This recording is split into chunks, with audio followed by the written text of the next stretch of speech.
She signed for one baby, ended up with twins and a millionaire who lovingly refused to ever let her go. Hi, my precious and most loving family. Welcome back to Mr. Peter Stories. Today I come to you with all the love in my heart, but I'm not feeling well. My body is tired, but my soul still longs to sit with you, to tell a story, to feel your warmth through every comment, every "I am with you." Your love has healed me before, and I believe in it again. That's why I gently ask, please keep me in your prayers today. To those who are new, welcome to a space where hearts speak softly and love is never too far. And to my loyal ones, you are the arms that hold this channel together.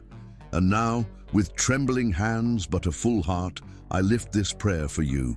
May your heart be light as morning sun. May your worries melt like snow undone. May love protect you through every storm, and may peace find you, quiet and warm. May every dream that's meant to be unfold with grace, softly, beautifully, and free. If you're here, write "I am with you" in the comments. Let me feel your spirit standing beside mine, because I never walk alone when I have you. Now, with all my love, let's begin today's story. Rose Bagwell's hands trembled as she stared at the medical bill. $300,000. The numbers blurred through her tears, but the devastating reality remained crystal clear. Her mother was dying, and Rose couldn't afford to save her.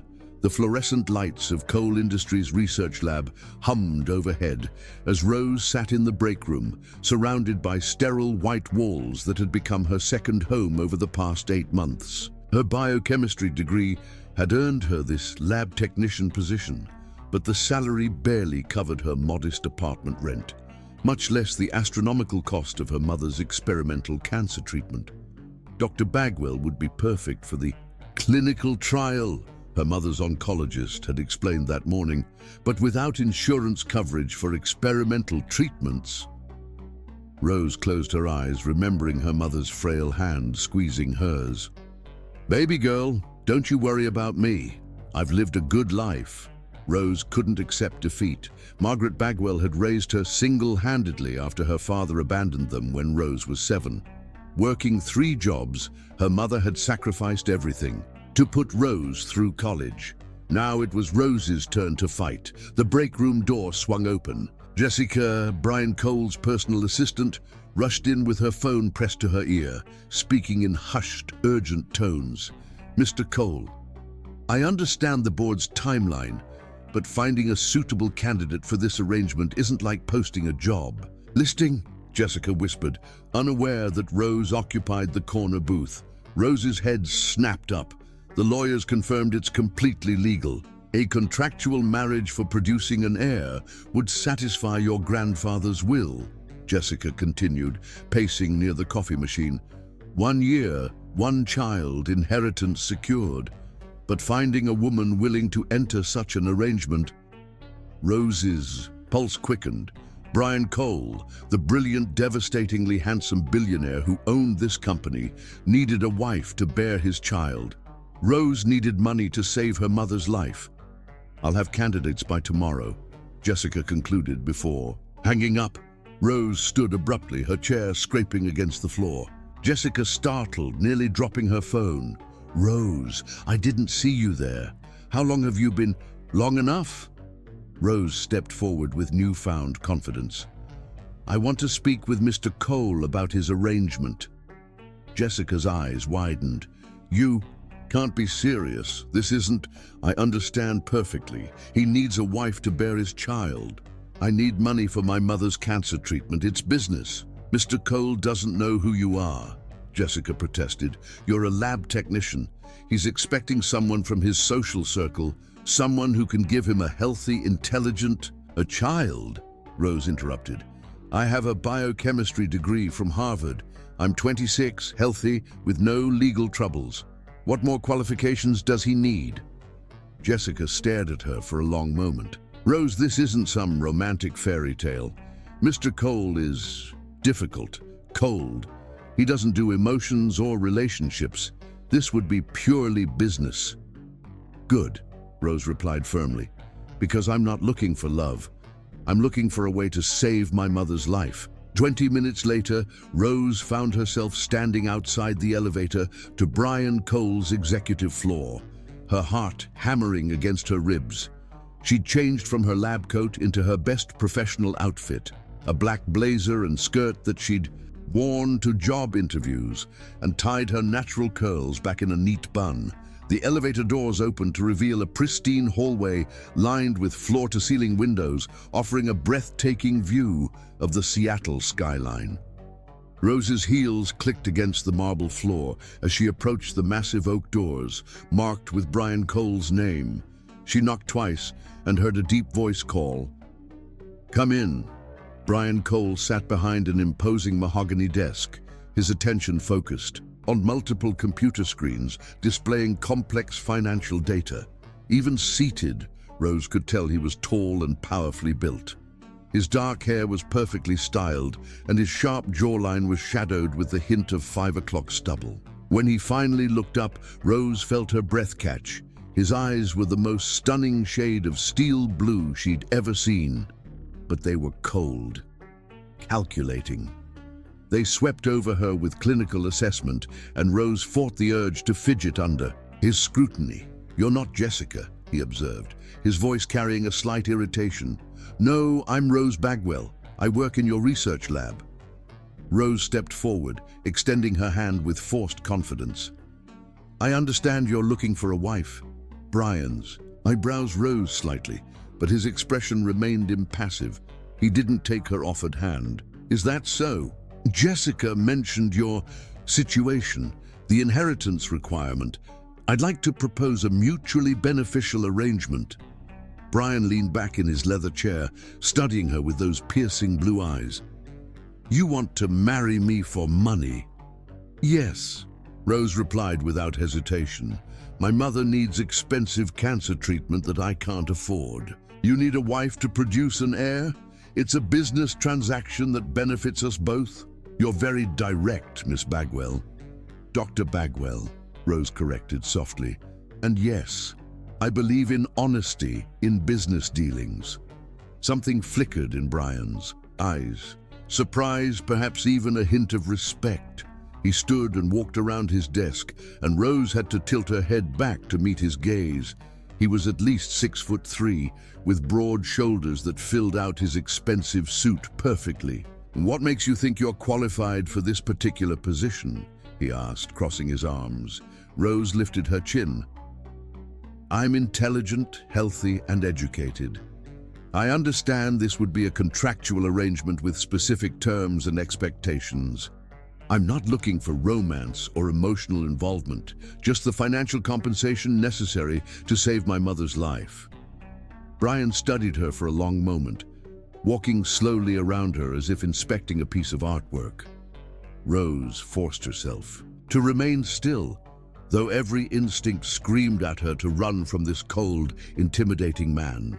"You're younger than I expected," he mused, "and quite beautiful." Heat crept up Rose's neck, but she kept her voice steady. "Will that be a problem?" "On the contrary. Good genetics are important for producing a healthy child." His clinical tone made Rose's stomach tighten. "Tell me about your family medical history." For the next 30 minutes, Brian interrogated Rose with the thoroughness of a job interview. He asked about her education, her health, her family background, and her expectations. With each question, Rose felt more like a prized breeding mare than a potential wife, but she answered honestly. Her mother's life depended on this. $2 million, Brian said finally, returning to his seat, paid in installments. $500,000 upon signing the marriage contract, $500,000 upon confirmation of pregnancy, and $1 million upon the birth of a healthy child. Rose's knees nearly gave out. $2 million was more than enough for her mother's treatment, with plenty left over for ongoing care. However, Brian continued, his tone sharp, there would be strict conditions. This is a business arrangement, nothing more. We would maintain separate living quarters, minimal personal interaction, and absolutely no emotional involvement. The marriage would last exactly 1 year from the date of the child's birth. And the conception? Rose asked, her cheeks burning. Artificial insemination. Clean, clinical, efficient. Brian's expression remained completely neutral. No unnecessary physical contact. Rose nodded, though something deep inside her felt strangely disappointed by his cold approach. I accept your terms. Brian's lips curved in what might have been a smile, but there was no warmth in it. Welcome to the family, Dr. Bagwell. As Rose left his office an hour later with a preliminary contract in her hands, she couldn't shake the feeling that she'd just made a deal with the devil himself. But when she thought of her mother lying in that hospital bed, she knew she'd do it again in a heartbeat. Love was a luxury she couldn't afford. Saving her mother's life was worth any sacrifice, even marrying a man who seemed to have ice water running through his veins instead of blood. Chapter 2. Bound by Paper. 3 weeks later, Rose stood before a judge in Seattle's courthouse, wearing a simple cream dress purchased the day before. The ceremony was as sterile as the man beside her. Brian wore an immaculate charcoal suit, his expression unreadable as they exchanged vows that meant nothing beyond legal documentation. You may kiss the bride, Judge Morrison announced with a warm smile that seemed wildly inappropriate.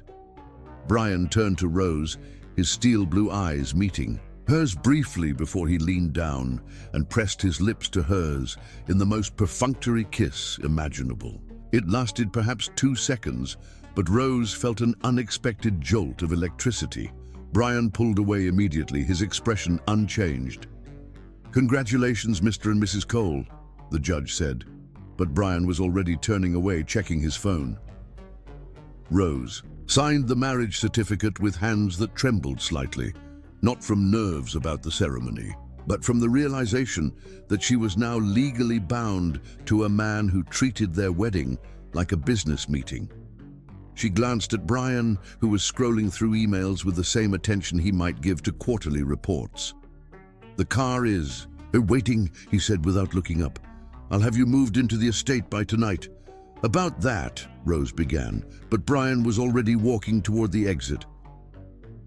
The Cole estate was a sprawling modern mansion perched on the shores of Lake Washington, all clean lines and floor-to-ceiling windows that offered stunning views of the water. Rose had never seen anything so beautiful or intimidating. As their car pulled through the elaborate iron gates, she felt like Alice tumbling down the rabbit hole into a world where everything was foreign and unwelcoming. Brian's housekeeper, Mrs. Chen, was a kind woman in her 60s who greeted Rose with genuine warmth, the first human emotion Rose had encountered since agreeing to this arrangement. Mrs. Cole, what a pleasure to finally meet you, Mrs. Chen said, taking Rose's single suitcase. Mr. Cole has told me so little about you, but I can see you're lovely. Rose glanced at Brian, who was already heading toward his study. Thank you, Mrs. Chen. I hope I won't be too much trouble. Nonsense. This house needs more life in it. Mrs. Chen's eyes sparkled with mischief. Mr. Cole works too much. Maybe now he'll remember to eat dinner occasionally. I doubt I'll have much influence over his habits, Rose replied honestly. Mrs. Chen led her up a grand staircase to the second floor, past several closed doors to a beautifully appointed guest suite at the far end of the hall. This will be your room, Mrs. Chen announced, opening the door to reveal a spacious bedroom decorated in soft blues and whites. Mr. Cole's master suite is at the other end of the hall. Rose nodded, unsurprised. Brian had been clear about maintaining separate living spaces. She unpacked her few belongings, hanging her modest wardrobe in a closet that could have housed her entire apartment. Everything about this place reminded her how different their worlds were. Dinner was served in a formal dining room that could seat 20. Rose sat at one end of the massive table while Brian occupied the other, the distance between them emphasized by elegant place settings and flickering candles that seemed absurdly romantic. The fertility clinic appointment is Thursday, Brian announced, cutting his salmon with surgical precision. Dr. Martinez is the city's best reproductive endocrinologist. Rose nodded, focusing on her food. What about living arrangements during the pregnancy, medical care? You'll have the finest prenatal care available, Brian replied matter-of-factly. Dr. Sarah Kim will be your obstetrician. She delivered the mayor's twins last year. And after the birth. Brian paused, his fork halfway to his mouth, to his. We'll discuss that when the time comes.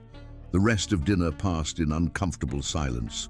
Brian excused himself immediately afterward, disappearing into his study and leaving Rose alone in the cavernous house. She wandered the halls, admiring the expensive artwork and wondering how anyone could live somewhere so beautiful yet so cold. She found herself in Brian's study doorway around 10 o'clock, drawn by the soft glow of his desk lamp. He was hunched over his computer, his tie loosened and his sleeves rolled up. For the first time since she'd met him, he looked almost human. "Is there something you need?" he asked without looking up. "I just wanted to thank you," Rose said softly. "I called the hospital today. My mother starts treatment tomorrow."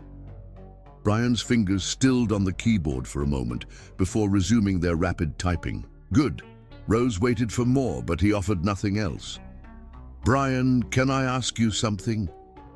"What?" "Why does your grandfather's will require you to have a child? It seems like an odd stipulation." Brian finally looked up, his expression guarded. "My grandfather believed that a man without a family lacks proper motivation to build a lasting legacy. He wanted to ensure the Cole name continued." "And you agree with that philosophy?" "I think my grandfather was a brilliant businessman who built this company from nothing," Brian replied, his tone suggesting the conversation was over, but Rose pressed on. "What about what you want? Don't you want a real family someday?" Something flickered in Brian's eyes, pain perhaps, or anger, but it was gone so quickly Rose wondered if she'd imagined it.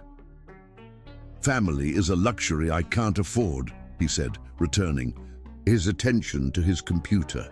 "Good night, Rose." Rose retreated to her room, but sleep eluded her. She lay in the enormous bed, staring at the ceiling and wondering what had happened to make Brian so closed off. He was only 32, successful beyond most people's wildest dreams, and undeniably attractive. Why was he so determined to avoid emotional connections?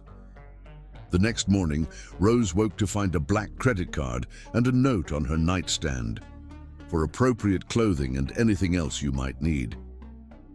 Rose stared at the card, understanding the implication. Her simple wardrobe wasn't suitable for a billionaire's wife, even a fake one.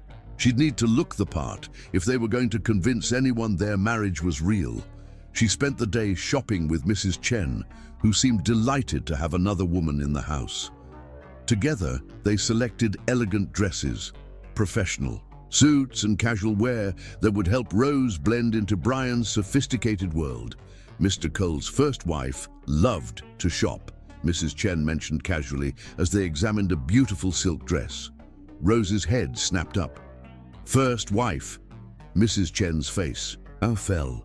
"Oh my, I thought you knew. Mr. Cole was engaged 5 years ago. Sarah Winters. She was killed in a car accident 2 weeks before their wedding." Rose felt the blood drain from her face. "He was in love with her?" "Oh yes," Mrs. Chen said sadly. "He was a completely different man then. Smiled, laughed, talked about their future. Together. After Sarah died." She shook her head. "He became like ice. I don't think I've seen him truly happy since." Suddenly, Brian's cold demeanor made perfect sense. He wasn't naturally heartless. He was protecting himself from ever being hurt that badly again. Rose felt an unexpected pang of sympathy for the man who had become her husband.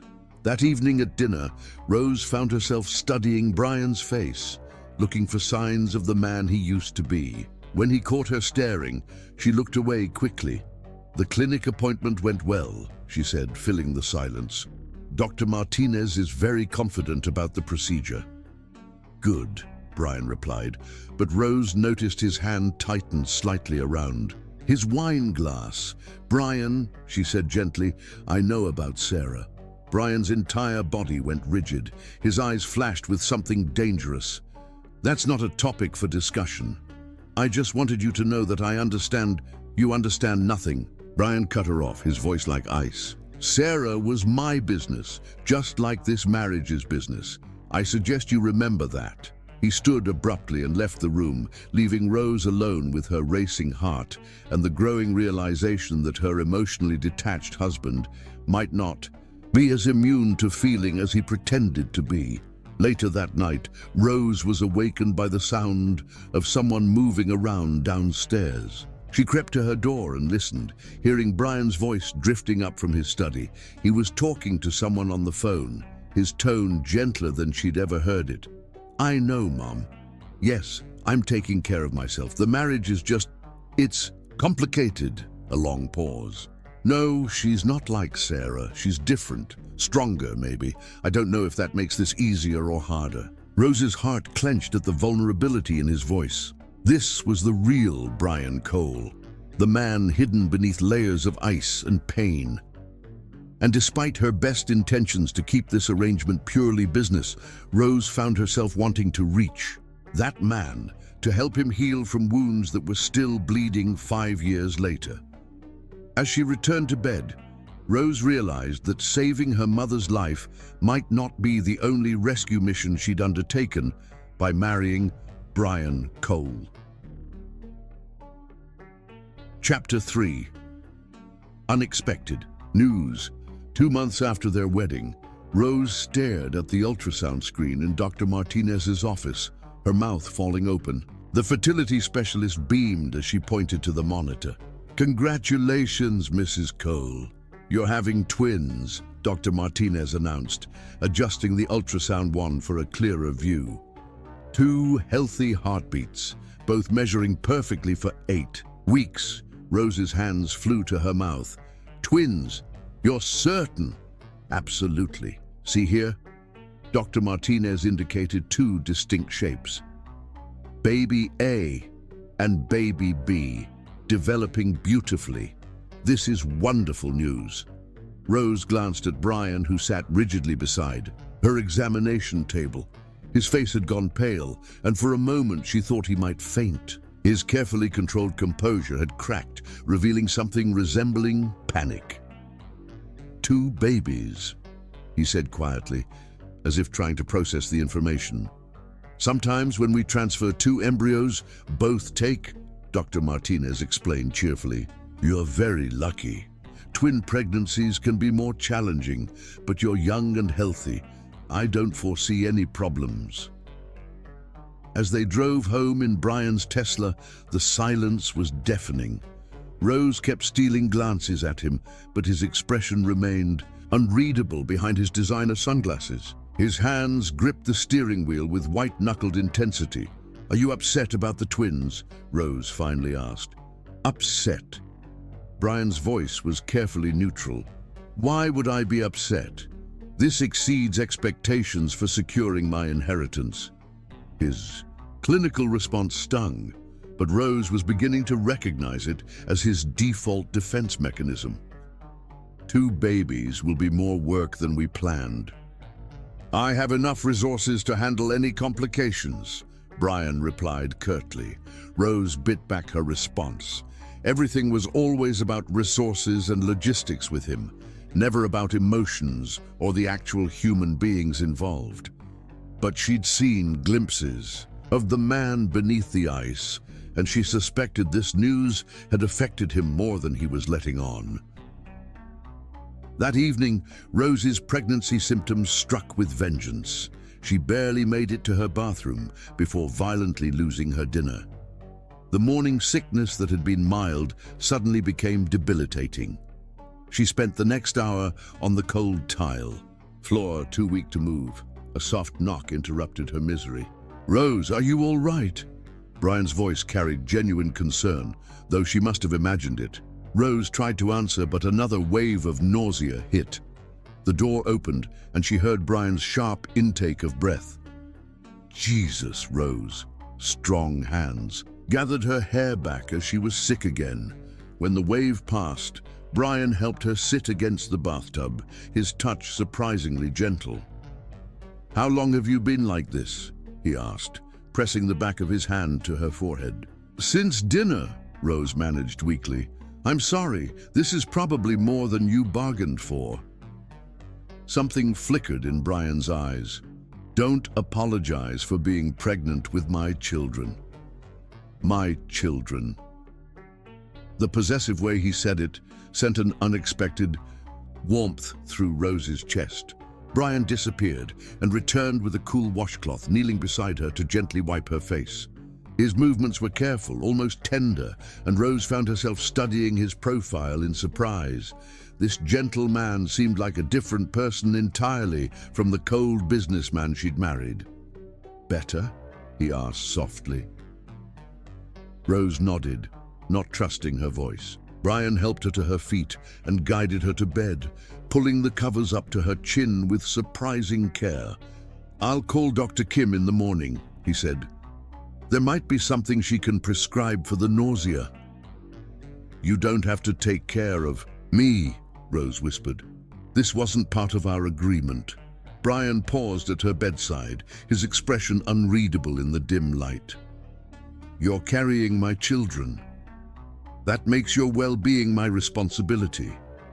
After he left, Rose lay awake thinking about the gentleness in his touch, the concern in his voice. For a few minutes, he'd let his guard down completely, and she'd glimpsed the man he might have been before grief hardened his heart. The next morning, Rose woke to find a steaming mug of ginger tea on her nightstand, along with a plate of plain toast and a handwritten note. "Dr. Kim says ginger helps with nausea. Mrs. Chen made this specially for you." Rose's heart fluttered at the unexpected thoughtfulness. When she made it downstairs, she found Brian in the kitchen with Mrs. Chen, deep in conversation about nutrition and prenatal vitamins. "Ah, Mrs. Rose," Mrs. Chen beamed. "Mr. Cole has been asking about the best foods for expecting mothers. I've made a special shopping list." Brian looked slightly embarrassed at being caught showing concern. "Twin pregnancies require additional nutritional support," he said stiffly. Over the following weeks, Rose noticed subtle changes in Brian's behavior. He started working from home more often, claiming it was more efficient. He insisted on driving her to all her medical appointments, sitting through lengthy discussions about prenatal care with an attention to detail that surprised even the doctors. When Rose fainted during a particularly stressful day at the lab, Brian arrived at the hospital. Before the ambulance had even finished its route, he burst through the emergency room doors looking wild-eyed and panicked, demanding to see her immediately. "Where is she?" he snapped at the triage nurse. "Where is my wife?" Rose was touched by his obvious concern, even as the doctors assured him it was just a normal pregnancy symptom, exacerbated by her demanding work schedule.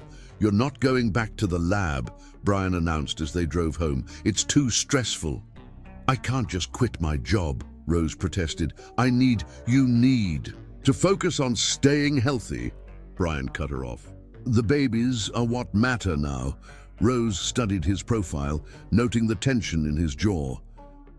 "Brian, why does this feel like more than just protecting your investment?" He was quiet for so long that Rose thought he wouldn't answer. Finally, he spoke, his voice barely above a whisper. "Because losing someone you're supposed to protect is a kind of hell I wouldn't wish on anyone." Rose's heart clenched at the raw pain in his voice. Sarah. He was thinking about Sarah and how he'd failed to protect her. Without thinking, Rose reached over and placed her hand on his arm. "You didn't fail her," she said softly. "Car accidents aren't anyone's fault." Brian's muscle tensed under her touch. "You don't know what you're talking about." But he didn't pull away from her hand, and Rose felt something shift between them.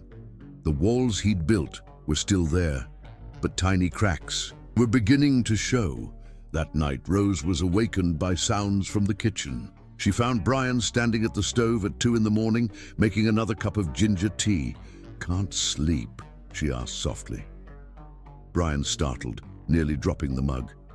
"You should be resting. So should you." Rose moved closer, noting the dark circles under his eyes.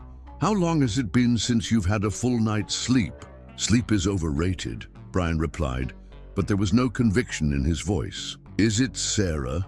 Rose asked gently. "Do you have nightmares about her?" Brian's hands stilled on the mug.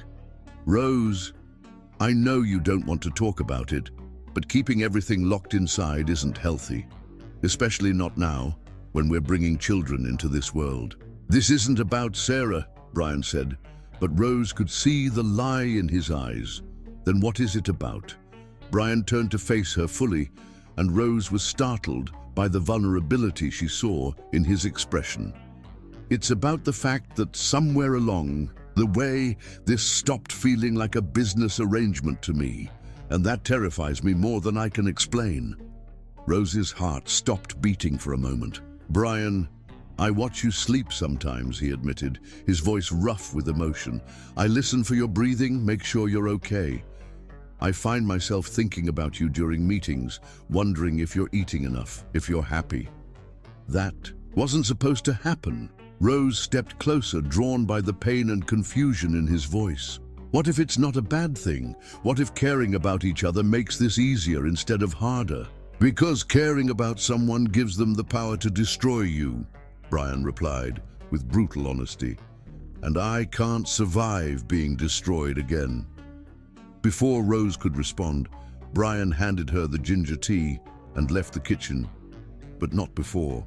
She saw the tears he was trying to hide. As Rose sipped the tea he'd made for her, she realized that Brian Cole wasn't just protecting himself from love, he was protecting himself from hope. And somehow, she'd become the thing he both wanted and feared most. The question was, would she be brave enough to help him tear down the walls he'd built, even if it meant risking her own heart in the process? Chapter 4. Cracks in the armor. 16 weeks pregnant, Rose had developed a noticeable bump that she found herself unconsciously protecting throughout the day. Brian seemed to notice her every movement, his protective instincts intensifying as her pregnancy progressed. "You shouldn't carry that," he said, appearing beside her as she attempted to bring a box of books downstairs. "It's not heavy," Rose protested, but Brian was already taking the box from her hands.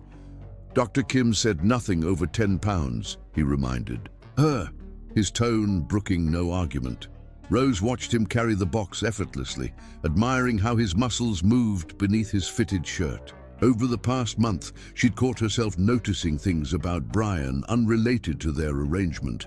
The way he looked first thing in the morning with tousled hair, the rare, genuine smile that transformed his entire face, the gentle way he spoke to Mrs. Chen's elderly mother during her visits. "Thank you," Rose said softly, as he set the box down in the library. Brian nodded, but instead of leaving immediately as he usually did, he lingered. "What are these books?" "Poetry mostly, some literature." Rose felt heat creep up her neck. "I know it sounds silly, but I like the idea of reading to the babies while they're still..." She gestured to her belly. Something flickered in Brian's eyes. "It's not silly. Studies show babies can hear around 20 weeks. Neural development benefits from language pattern exposure." Rose smiled at his clinical explanation for something inherently emotional. "You've been researching pregnancy development. It's important to stay informed," Brian replied stiffly, but Rose caught the slight flush in his cheeks. "Would you like to feel them move?" The words escaped before Rose could stop them. Brian's eyes widened. "They're moving already?" "Just little. Flutters, but yes. The doctor says twins are typically more active." Rose placed her hand on her bump. "They were particularly active during your conference call yesterday. I think they like your voice." Brian stared at her belly with such longing that Rose's heart ached for him. Slowly, hesitantly, she reached for his hand. "Rose, I don't think it's okay," she whispered, guiding his large, warm hand to the spot where she'd last felt movement. "Just wait." They stood perfectly still for several moments, Brian's hand pressed against her belly, his breathing shallow. Then, as if on cue, one of the babies shifted, creating a small but distinct movement against his palm. Brian's sharp intake of breath was audible in the quiet library. "Was that baby A, I think?" Rose said, watching the wonder spread across Brian's face. "He or she has been the more active one." "They're really in there," Brian murmured, his voice filled with awe.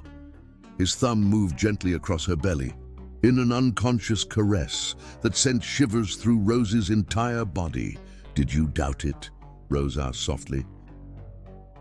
"Sometimes it still doesn't feel real," Brian admitted, his eyes meeting hers. "The idea that in a few months there will be two little people who are half of me and half of you." The intimacy of the moment was overwhelming. Rose found herself lost in Brian's steel blue eyes, seeing deeper emotion there than she'd ever witnessed before. His hand was still on her belly, warm and protective, and she had the wild urge to cover it with both of hers and never let him pull away. "Brian," she whispered, not sure what she wanted to say. "I should let you rest," Brian said abruptly, removing his hand and stepping back. But Rose caught the reluctance in his movement, the way his eyes lingered on her face before he turned away.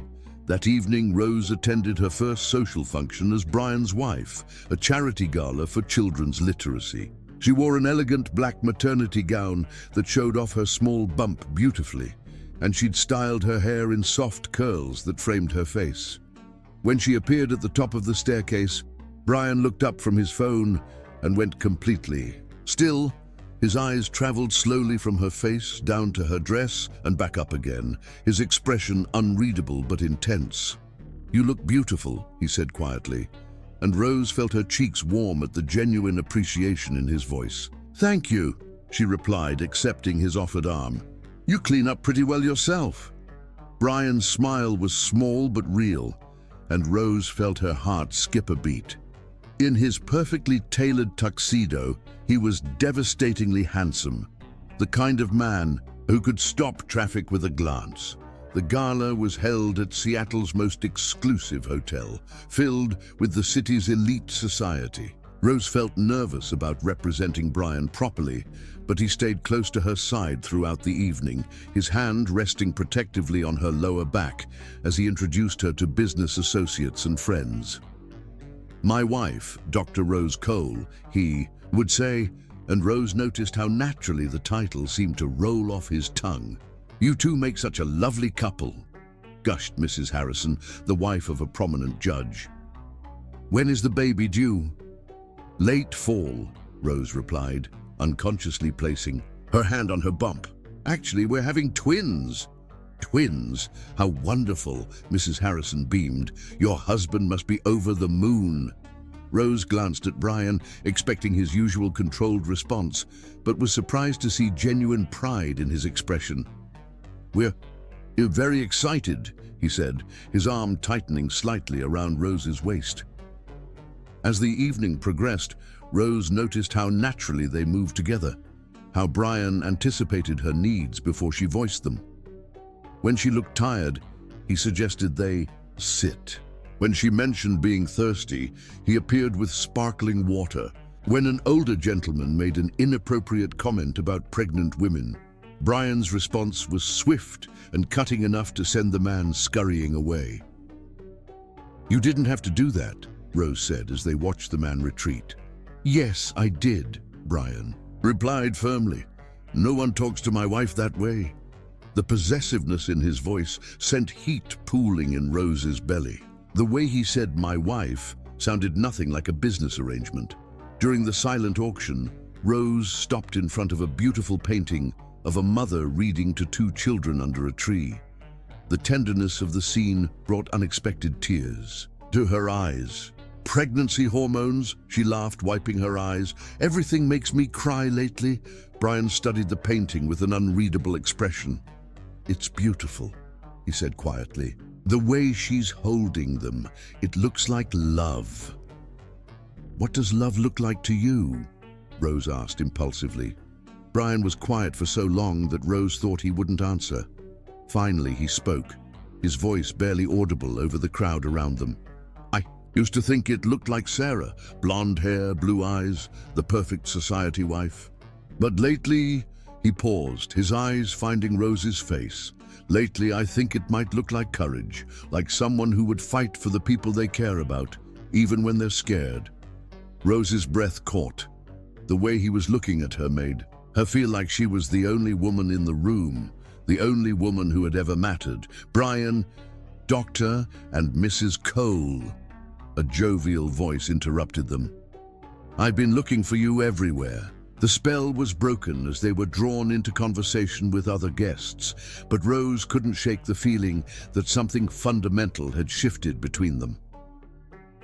Later, during the drive home, Brian seemed lost in thought. Rose watched the city lights play across his profile, noting the tension in his jaw. "Thank you for tonight," she said softly, "for introducing me as your wife instead of hiding me away." "Why would I hide you away?" Brian asked, seeming genuinely puzzled. "I don't. No, I just thought, given the circumstances of our marriage." "Rose." Brian pulled the car over to the side of the road and turned to face her fully. "Our marriage might have started as a business arrangement, but you are my wife. You're carrying my children. Anyone who has a problem with that can go to hell." Her fierce protectiveness in his voice made Rose's heart race. "You really mean that?" "I've never been more serious about anything in my life," Brian replied, his eyes intense in the dim light of the car. They stared at each other for a long moment, the air between them charged with unspoken tension. Rose felt herself leaning toward him, drawn by the magnetic pull of his presence, when Brian suddenly cleared his throat and turned back to the road. "We should get you home," he said, his voice slightly rough. "You need your rest." As they drove the rest of the way in charged silence, Rose realized that Brian Cole was fighting a losing battle against his own heart. The question was whether he would surrender to his feelings or continue building walls to protect himself from the possibility of love and loss again. But one thing was becoming increasingly clear. This arrangement was no longer just business for either of them. No matter how hard they both tried to pretend otherwise. Chapter 5, The Almost Kiss. 3 weeks after the charity gala, Rose found herself sitting across from Brian in Antonio's, Seattle's most romantic Italian restaurant. The intimate setting with dim lighting, flickering candles, and soft violin music seemed wildly inappropriate for their business arrangement, but Brian had insisted they needed to maintain appearances. "People are asking questions about our marriage," he'd explained earlier. "We need to be seen together more, looking happy." Now, watching him study the wine menu with the same intensity he brought to quarterly reports, Rose wondered if Brian understood how this looked or how it was affecting her. "You're staring," Brian observed without looking up. "Sorry," Rose said, heat creeping up her neck. "I was thinking about how strange this is." "Strange how?" "We're pretending to be happily married for everyone else, but we barely know each other." Rose gestured around the romantic restaurant.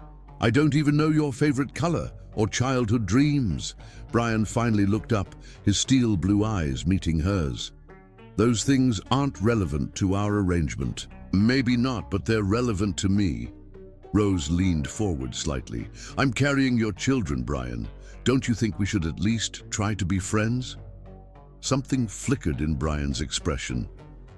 "Blue," he said quietly. "What?"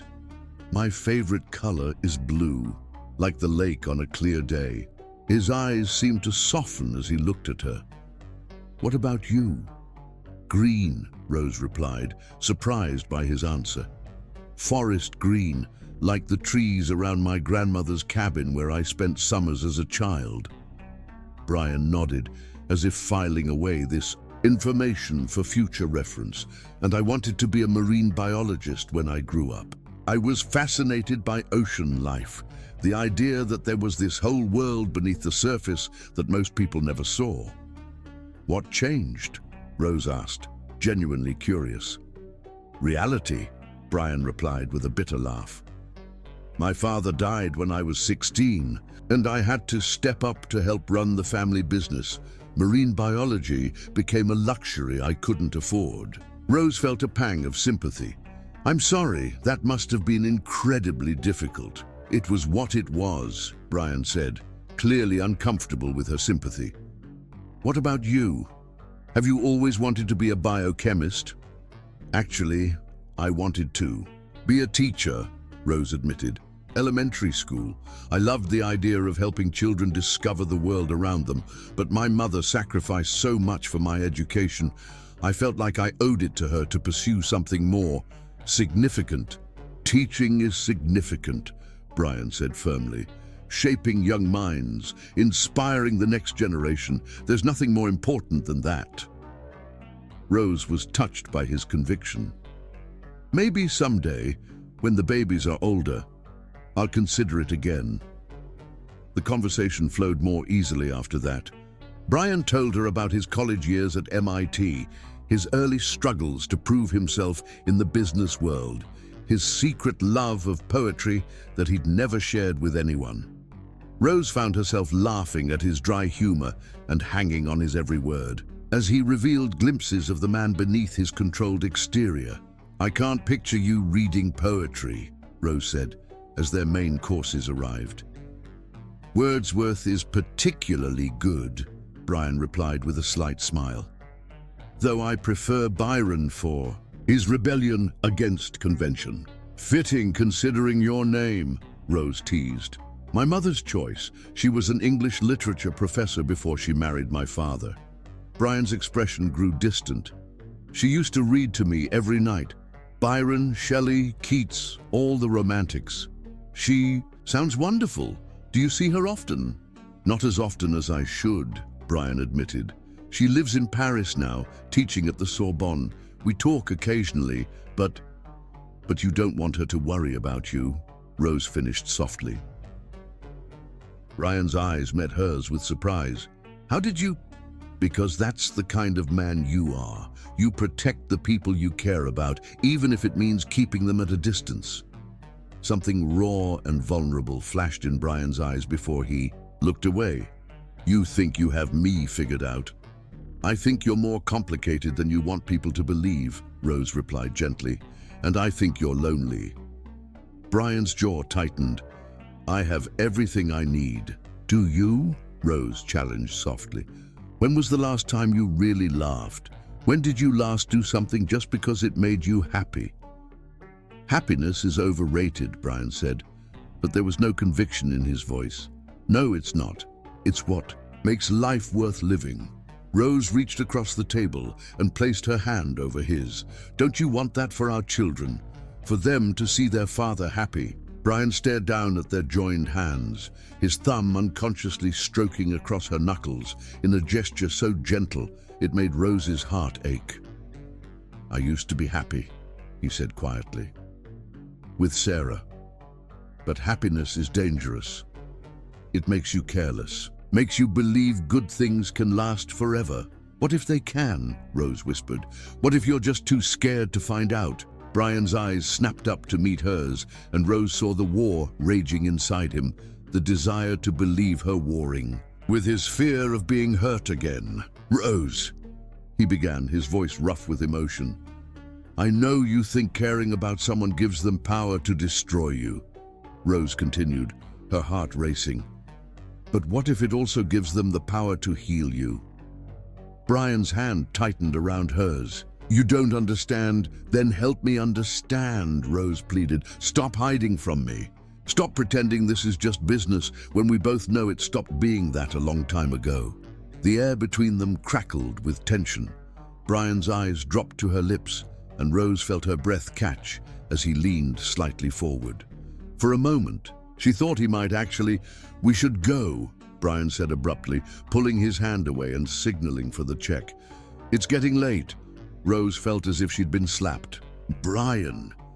"The car is waiting," he said without meeting her eyes, his walls slamming back into place with almost audible force. The drive home was excruciating. Brian stared straight ahead, his knuckles white as he gripped the steering wheel. Rose sat in stunned silence, her heart breaking a little more with each passing mile. When they reached the estate, Brian got out of the car without a word and headed straight for his study. Rose followed him, her patience finally snapping. "Are you seriously going to pretend that didn't happen?" she called out as he tried to close the study door. Brian turned, his expression cold and distant. "Nothing happened." "Bullshit," Rose said, shocking them both with her vehemence. "Something has been building between us for weeks, and you know it." "You're confusing gratitude with something else," Brian replied icily. "I've been kind because you're carrying my children. Don't read more into it." Rose felt tears prick her eyes, but she refused to let them fall. "So tonight meant nothing? Everything you told me about yourself, the way you looked at me, was an act," Brian cut her off. "For appearances, remember, I'm good at playing a role when necessary." The cruelty in his words hit Rose like a physical blow. "You're lying." "Am I?" Brian's smile was arctic. "You're a means to an end, Rose. Very attractive and intelligent, but nothing more. If you've convinced yourself otherwise, that's your mistake." Rose stared at him, seeing the pain he was trying to hide behind his cruel words. "You're doing this because you're scared. Because for a minute there, you almost let yourself feel something real." "I'm doing this because I'm not interested in playing house with you," Brian replied coldly. "We have an arrangement. I suggest you remember that." "Fine," Rose said, her voice shaking with hurt and anger. "But you're a coward, Brian Cole. You're so terrified of being hurt again that you'd rather spend your life alone than take a chance on something beautiful." "Better alone than destroyed," Brian shot back. "You're already destroyed," Rose shouted, her composure finally cracking. "You're walking around like a ghost, pretending to be alive while your heart is buried with a woman who died 5 years ago. At least she got to experience love before she died. What's your excuse?"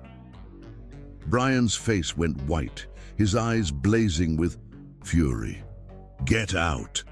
"Gladly," Rose replied, tears now streaming down her cheeks. "But you should know something. I wasn't confusing gratitude with anything else. I was falling in love with you, you complete and utter fool, and you just threw it away because you're too much of a coward to love me back." Rose left Brian standing in his study, probably in shock, and ran upstairs to her room. She slammed the door and collapsed on her bed, sobbing for the man she'd married and the love she'd been stupid enough to think might be possible.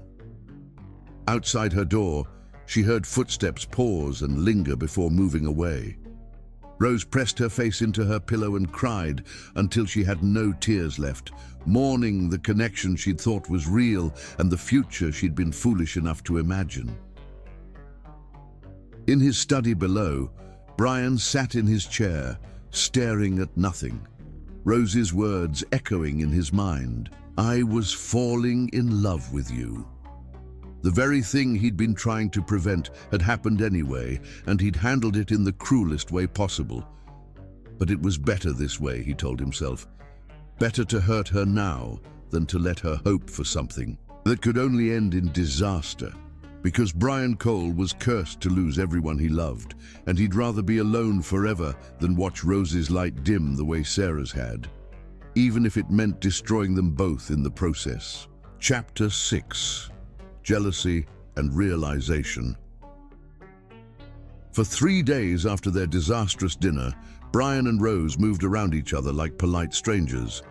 Brian buried himself in work, leaving early and returning late, while Rose spent time reading in the library or walking the estate gardens.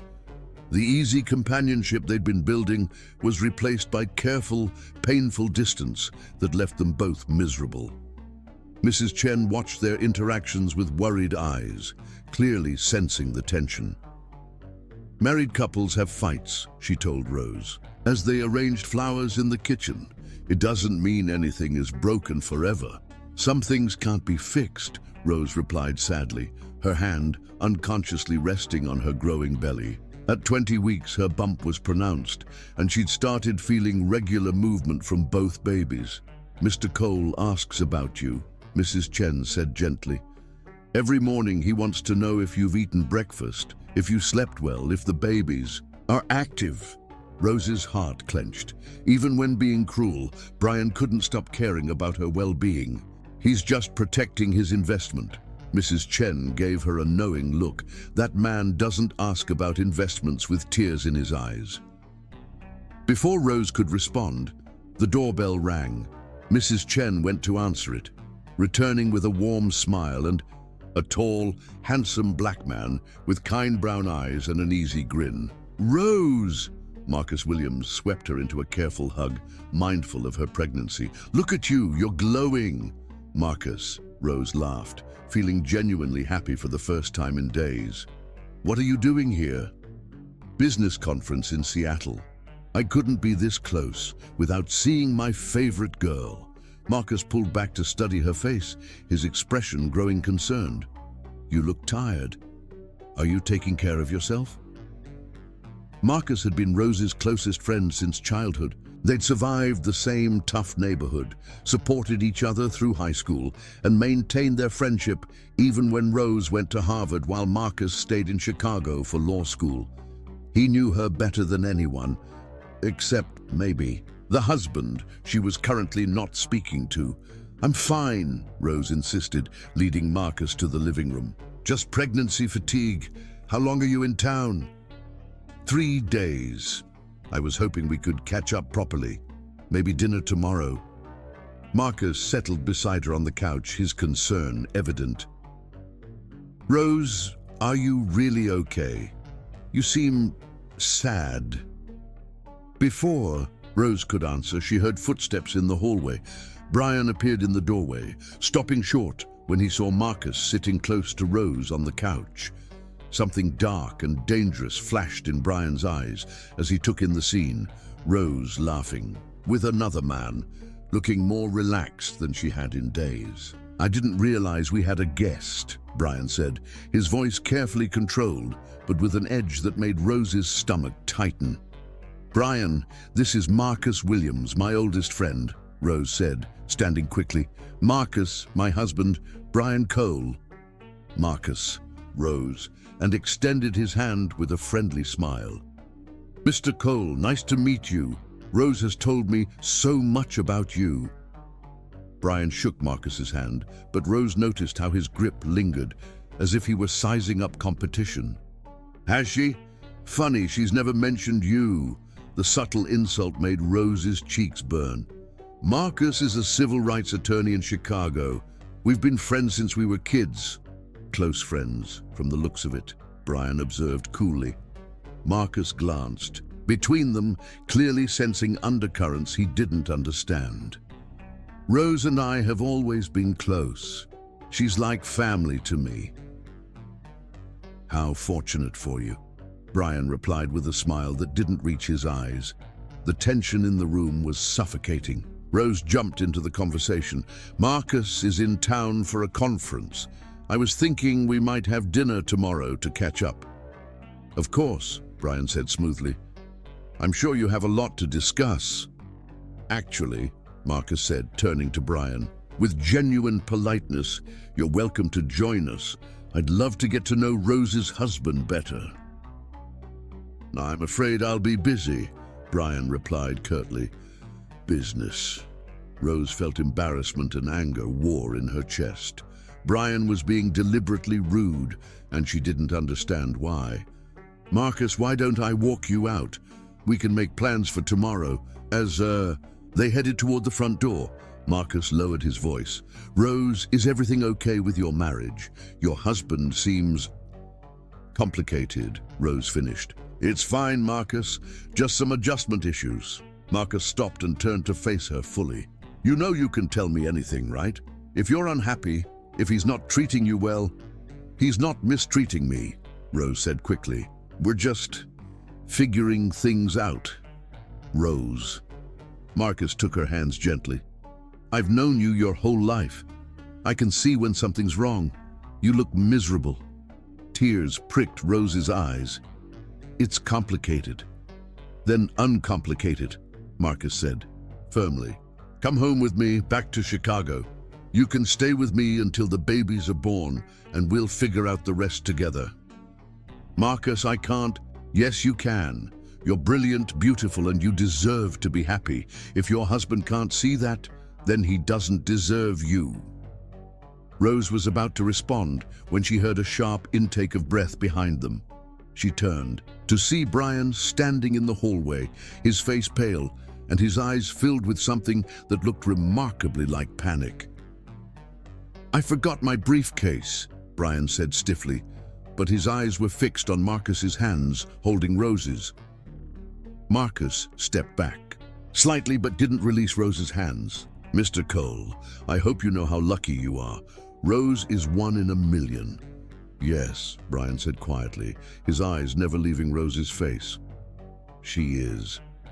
The vulnerability in his voice made Rose's heart race, but before she could analyze it, Brian disappeared, back into the house. After Marcus left, Rose found Brian in his study, staring out the window with a tumbler of whiskey in his hand. The sight of him drinking in the middle of the afternoon sent alarm bells ringing in her head. Brian, are you all right? He didn't turn around. Your friend seems very concerned about your well-being. Marcus has been looking out for me since we were children, Rose said carefully, and he wants you to go back to Chicago with him. It wasn't a question. Rose's breath caught. You were listening. I didn't mean to, but yes, I heard. Brian finally turned to face her, and Rose was shocked by the pain in his eyes. Are you considering it? I don't know, Rose admitted honestly. Maybe it would be easier for both of us. Brian's glass hit the desk with more force than necessary. Easier? You've made it clear that this is just business to you, Rose said, lifting her chin. Maybe it would be better if I finished the pregnancy somewhere else and just sent you the babies when they're born. Sent me the babies. Brian's voice was dangerously quiet, like packages. Isn't that what you want? Your heirs delivered with no messy emotional complications? Brian stared at her for a long moment, his jaw working. Marcus is in love with you. The statement was so unexpected that Rose blinked. What? He's in love with you, Brian repeated. It's written all over his face when he looks at you. The way he holds your hands, the way he talks about you. The man is completely gone on you. Marcus is my friend, Rose protested. It's not like that between us. Maybe not for you, Brian said, moving closer. But for him, absolutely. And he wants to rescue you from your terrible husband. Maybe I need rescuing, Rose shot back. Something dangerous flashed in Brian's eyes. From me? From this, Rose gestured between them. From pretending I don't have feelings when I clearly do. From walking on eggshells around a man who runs. Away every time we have a real moment. I don't run away. You sprinted away from me 3 nights ago, Rose replied. The second things got real, you bolted. Brian was quiet for so long that Rose thought the conversation was over. When he finally spoke, his voice was barely above a whisper. The thought of you leaving terrifies me more than I can explain. Rose's heart stopped. Brian, when I heard him ask you to come back to Chicago, when I saw the way you looked at him, for a moment I thought you might actually go. Brian's hands clenched into fists at his sides, and I realized that losing you would destroy me just as much as losing Sarah did. Then why do you keep pushing me away? Rose asked, tears threatening. Because at least if I push you away, I have some control over when it happens, Brian replied with brutal honesty. If I let myself love you and then lose you to an accident, to another man, to anything, I won't survive it, Rose. I barely survived losing Sarah. Rose stepped closer, her heart breaking for the man who was so afraid of loss that he was willing to guarantee it. What if you don't lose me? What if I stay because I want to, not because of a contract? People don't stay, Brian said flatly. Not in my experience. I'm not people, Rose said firmly. I'm me, and I'm telling you right now that the only thing that could make me leave is you continuing to treat me like I don't matter. Brian stared at her, something desperate and hopeful flickering in his eyes. Rose, I love you, she said quietly. Not your money, not your company, not what you can do for me. I love the man who makes me ginger tea when I'm sick, who reads poetry when he thinks no one is looking, who asks Mrs. Chen about my breakfast every morning, even when he's angry with me. I love you, and I'm not going anywhere unless you make me. Brian's composure finally cracked completely. He crossed the room in 2 strides and pulled Rose into his arms, holding her so tightly she could barely breathe. I can't lose you, he whispered against her hair. I can't. Then stop trying to, Rose whispered back, melting into his embrace. Stop trying to lose me and just let yourself love me back. Brian pulled back to look at her face, his eyes searching hers. I do love you. I've been fighting it for weeks, but I do. I love you so much it scares the hell out of me. Rose stood on her tiptoes and kissed him softly, pouring all her love and hope into the gentle contact. When they broke apart, Brian rested his forehead against hers. What about Marcus? He asked quietly. What about him? He could give you a normal life, a normal marriage with someone who isn't broken.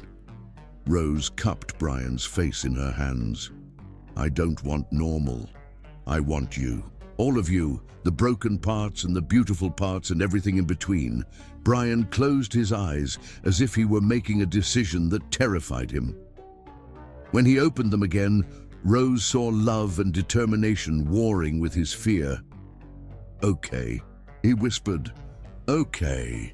And for the first time since their wedding day, Rose believed that they might actually have a chance at something real. Chapter 7. The Truth Unveiled.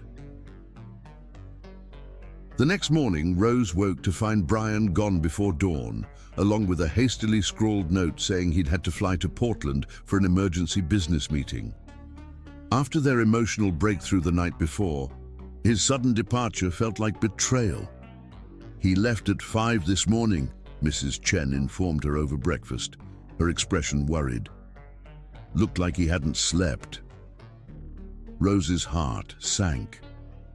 After everything they'd said to each other, was Brian already running again? She spent the day anxious, jumping every time her phone buzzed, hoping for a call or text that never came. Marcus arrived that evening for their planned dinner, taking one look at Rose's face and immediately understanding. He bolted again, didn't he? Marcus said gently, as they sat in a quiet corner of a downtown restaurant. I thought things had changed, Rose admitted, picking at her pasta. Last night, we finally talked, really talked. He said he loved me, and I believed him. Maybe he does love you, Marcus said carefully. But love and the ability to sustain a healthy relationship are 2 different things, Rose. I know, Rose whispered, but I saw something in his eyes last night. Hope, maybe. Like he was finally ready to stop running from his feelings. Marcus reached across the table and squeezed her hand. What if he doesn't come back? What if this was his way of ending things without having to face you? Rose's eyes filled with tears. Then I guess I'll know where I stand. The offer still stands, Marcus said quietly. Come home with me, you and the babies. I'll take care of you. Marcus, I know you don't love me the way I love you, he continued, his voice gentle but determined. But I also know you deserve better than a man who runs away every time things get real. I can give you stability, Rose, a real marriage, a real family. Rose stared at him in shock. You're in love with me? Marcus laughed softly. Have been since we were 16. I just never thought I had a chance with someone as brilliant and beautiful as you. But seeing you so unhappy. He shook his head. I can't stand it, Rose. Let me love you the way you deserve to be loved. Before Rose could respond, she heard a familiar voice behind her. "I'm afraid she's already taken." Rose spun around to find Brian standing beside their table, his eyes blazing with possessive fury. He looked like he'd driven straight from the airport. His usually perfect hair was disheveled, his tie askew, and his expression was wild. "Brian?" Rose breathed. "You came back. Did you think I wouldn't?" he asked, his eyes never leaving Marcus's face. Marcus stood slowly, his jaw tight. "Actually, based on your track record, that's exactly what I thought." "Marcus, please," Rose said, standing between the two men as other diners began to stare. "No." "Rose," Brian said firmly, stepping closer. "Let him say what he needs to say." Marcus's eyes flashed with anger. "Fine. You want the truth? You don't deserve her. You married her for money and an heir. You've spent months treating her like a business transaction. And the second she starts to matter to you, you run away. She's 20 weeks pregnant with your children, and you left her alone without a word of explanation." "You're right," Brian said quietly, his admission clearly surprising Marcus. "I don't deserve her. I've handled this badly from the beginning, because I was terrified of caring about someone again. So why should she trust you now?" Marcus demanded. Brian looked at Rose, his eyes filled with vulnerability. "Because I spent 14 hours on a plane, realizing that losing her would be worse than never having loved her at all. Because I'd rather live in fear of losing her than live without her entirely." Rose's heart stopped. "Brian, I love you," he said, his voice carrying across the restaurant despite his attempt to keep it quiet. "Not because you're carrying my children, not because of any contract, but because you're brave and brilliant and beautiful, and you see the man I could be instead of the man I've become." Several nearby diners had stopped eating to watch the drama unfolding, but Rose barely noticed. All she could see was Brian standing in front of her with his heart completely exposed. "You left this morning without a word," she whispered. "Because I'm an idiot," Brian replied with a self-deprecating laugh. "Because I woke up next to you." "Next to me?" Rose interrupted, confused. Brian's cheeks flushed slightly. "I may have fallen asleep outside your door last night. I wanted to be close to you, but I didn't want to presume. Anyway, I woke up at dawn and panicked. I thought about what would happen if I let myself love you completely, and then lost you, and I convinced myself it would be easier to end things before they went any further." "So you flew to Portland?" Marcus asked incredulously. "I flew to Portland to meet with lawyers about dissolving our marriage contract," Brian admitted, his eyes never leaving Rose's face. "I thought if I could make it purely about legal obligations, I could protect both of us from getting hurt." Rose felt like she'd been punched in the stomach. "You wanted to divorce me?" "I wanted to free you," Brian said desperately. "I thought you deserved better than a man who was too broken to love you properly." "And what changed your mind?" Rose asked, her voice barely audible. "The lawyer asked me what I wanted for you in the custody arrangement," Brian replied, his voice rough with emotion. "Whether I wanted shared custody, visitation rights, financial support. And I realized I didn't want any of those things. I wanted you to come home with me. I wanted to raise our children together. I wanted to wake up next to you every morning for the rest of my life." Marcus stepped forward. "Pretty words, but I tore up the contract," Brian continued, reaching into his jacket pocket and pulling out torn pieces of paper. "All of it. The marriage agreement, the financial terms, everything. I drove straight from the lawyer's office to the airport because I needed to get back to you before you realized I was exactly as much of a coward as you called me." Rose stared at the torn contract in shock. "But your inheritance?" "Fuck my inheritance," Brian said fiercely. "You're worth more than any amount of money, but the company will survive without me if necessary. Rose, I would give up everything I own for the chance to love you properly. Money, houses, business, none of it matters if I lose you." Tears were streaming down Rose's face. "You really came back." "I will always come back to you," Brian said, stepping closer. "Even when I'm scared, even when I run, I will always find my way back to you. That's a promise." Marcus watched this exchange with growing frustration. "Rose, you can't seriously be considering this. He just admitted to trying to divorce you this morning." "Because he thought it was what I wanted," Rose said softly, her eyes still locked on Brian's face. "Because he was trying to protect me from a life with someone he thought was too damaged to love me right." "I am damaged," Brian said honestly. "I'm probably going to mess this up 100 more times because I've never done this before. Never loved someone while being terrified of losing them. But I'm willing to learn if you're willing to teach me." Rose stepped closer to Brian. Close, enough to see the tears he was trying to hold back. "What exactly are you asking me?" Brian dropped to one knee right there in the middle of the restaurant, pulling out a small velvet box that made Rose gasp. "I'm asking you to marry me," he said, his voice shaking. "Really marry me, not for a contract or an inheritance, but because I love you and I want to build a life with you. I want to raise our children together, fight with you, make up with you, and grow old arguing about whose turn it is to change diapers." Rose laughed through her tears as Brian opened the box to reveal a stunning emerald ring surrounded by diamonds. "Your favorite color," he said softly. "I had it made on the way to the airport this morning, which is why I was so late getting back." "You had this made this morning?" Rose asked in amazement. "I called in every favor I had," Brian admitted. "I needed you to know this was real, that I was choosing you, not an obligation."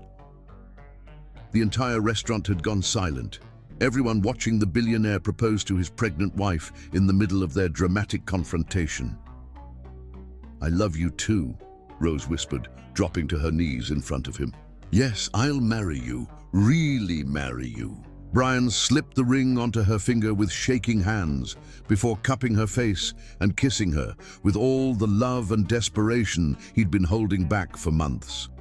The restaurant erupted in applause, but Rose heard nothing except the sound of Brian's voice as he whispered against her lips, "I love you, Rose Cole, forever and always. Forever and always," she whispered back, sealing their promise with another kiss. Marcus watched them for a moment longer before quietly leaving money on the table and walking away.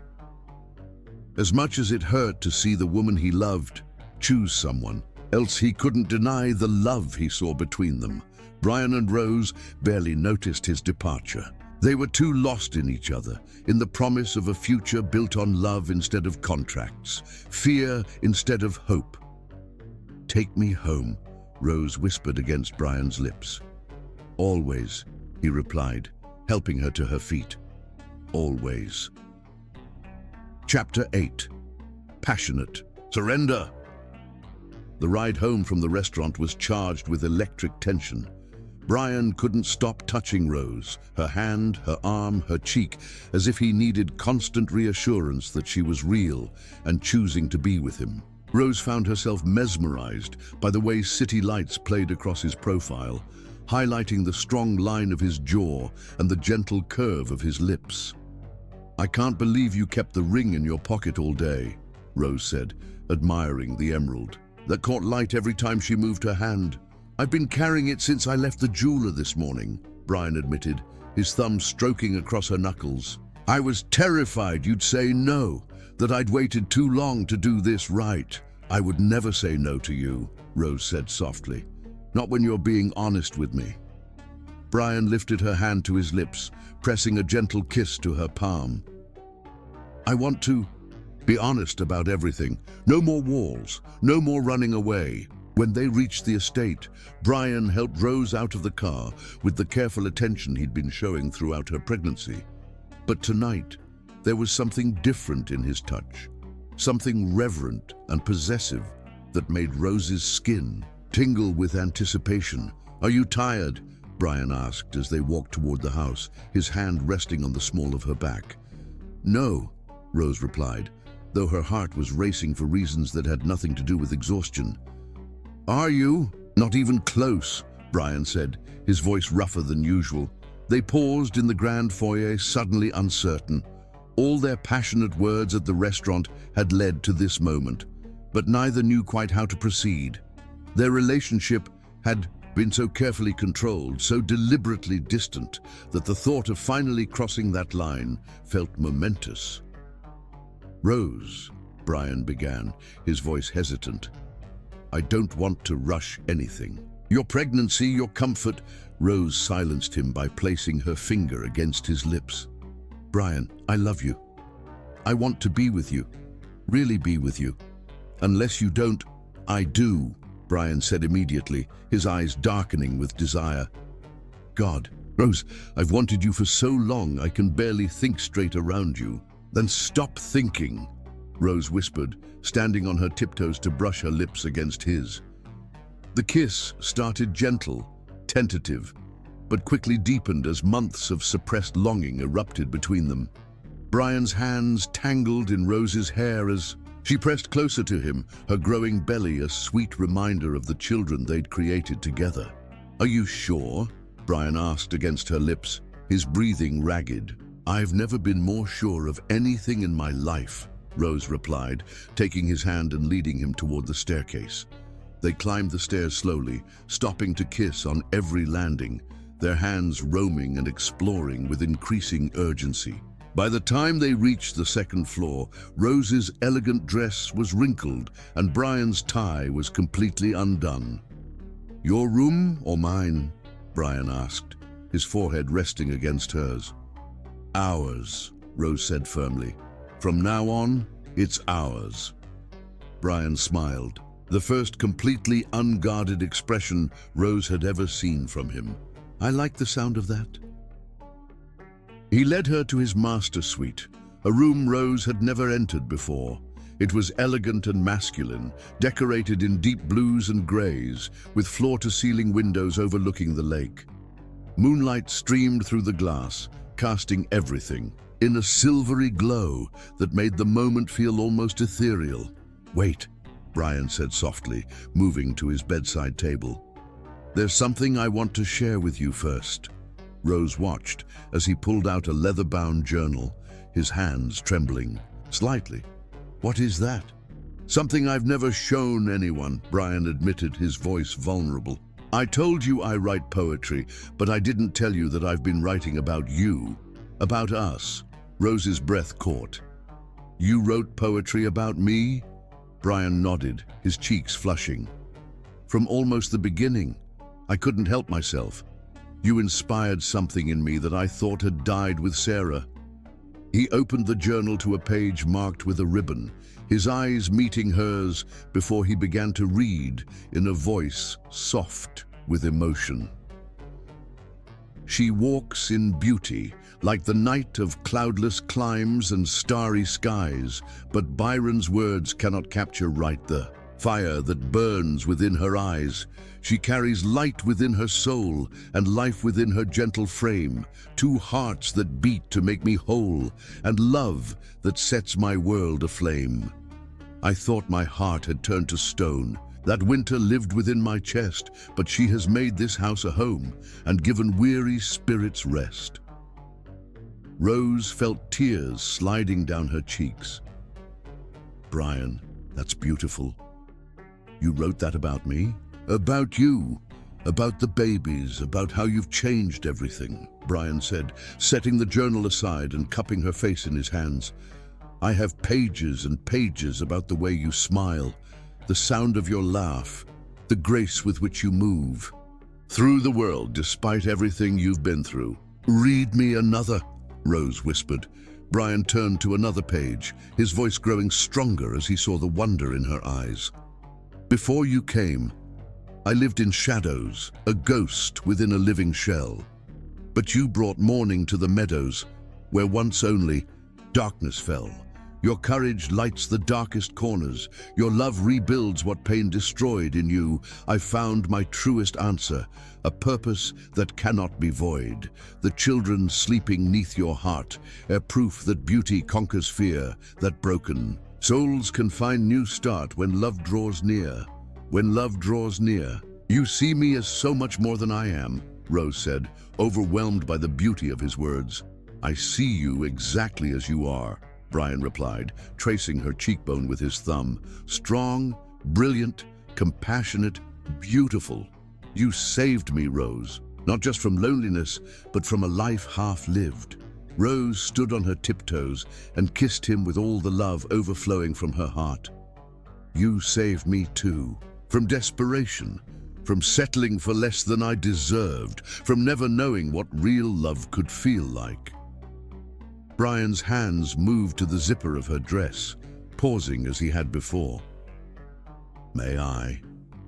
Rose nodded, her heart hammering as Brian slowly lowered the zipper, his fingers brushing against her spine and sending shivers through her entire body. The dress pooled at her feet, leaving her standing before him in nothing but lace underwear and the confidence he'd given her with his words. Perfect, Brian breathed, his hands skimming her shoulders before cupping her face.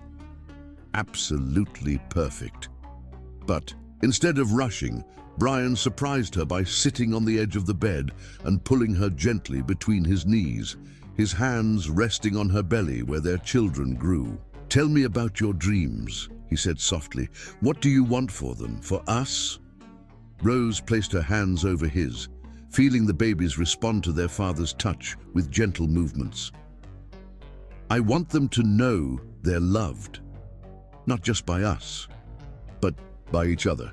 I want them to have the kind of childhood I didn't, stable, secure, full of laughter. What else?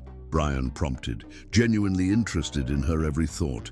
I want to teach them about the world, take them to museums and beaches and quiet libraries where they can discover their own passions.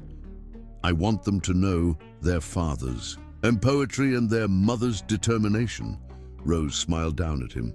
What about you? What do you dream of? Brian's eyes grew distant with possibility. I want to read them bedtime stories every night. I want to teach them to swim in the lake, to build sandcastles, to stand up for what's right. I want them to know they're safe to be themselves, to take risks, to love without fear. Without fear, Rose repeated softly. You're not afraid anymore? Terrified, Brian admitted with a laugh. But the fear of losing you is nothing compared to the fear of never having really had you.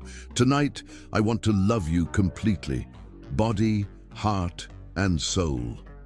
He stood slowly, his hands trailing up her sides as he rose, making Rose shiver with anticipation. When he kissed her this time, it was with all the passion and love he'd been holding back for months. I want to memorize every inch of you, Brian whispered against her lips. I want to learn what makes you sigh, what makes you laugh, what makes you call my name like a prayer. What followed was the most tender, passionate experience of Rose's life. Brian touched her like she was precious beyond measure, his hands and lips mapping every inch of her body with reverent attention. He whispered words of love and devotion against her skin, telling her how beautiful she was, how much he needed her, how sorry he was for making her wait so long.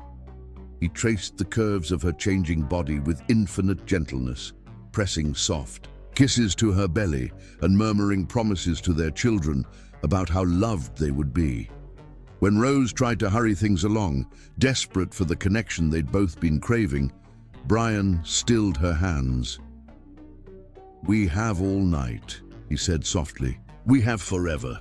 Let me love you the way you deserve to be loved. And he did. He worshipped her with his touch, with his words, with the tears that fell from his eyes as she responded to him with equal passion. They talked between kisses about their childhoods, their fears, their hopes for the future.